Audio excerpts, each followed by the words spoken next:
जो शक्ति, साहस और धर्म की रक्षा का प्रतीक मानी जाती है। कहा जाता है कि जो भी भक्त सच्चे मन से माँ कात्यायनी की पूजा करता है उसके सभी दुख दूर होते हैं और जीवन में सुख शांति आती है।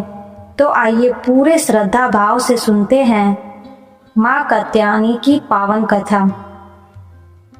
बहुत समय पहले की बात है। एक महान ऋषि थे, महर्षि कात्यायन, जो माँ दुर्गा के परम भक्त थे। उन्होंने कठोर तपस्या की और माँ से प्रार्थना की कि हे माँ, आप मेरी पुत्री के रूप में जन्म ले। माँ दुर्गा उनकी भक्ति से प्रसन्न हुई और उनके घर पुत्री के रूप में प्रकट हुई। इसी कारण उनका नाम पड़ा माँ कात्यायनी।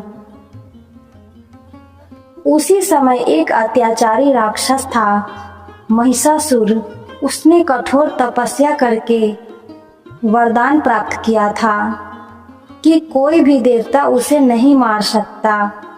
इस वरदान के कारण वह बहुत शक्तिशाली हो गया और उसने तीनों लोकों में आतंक मचा दिया।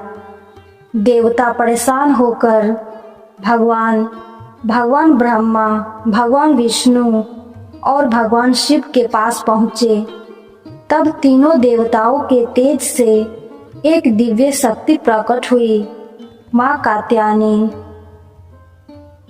माँ कात्यायनी ने शिव पर सवार होकर महिषासुर से भयंकर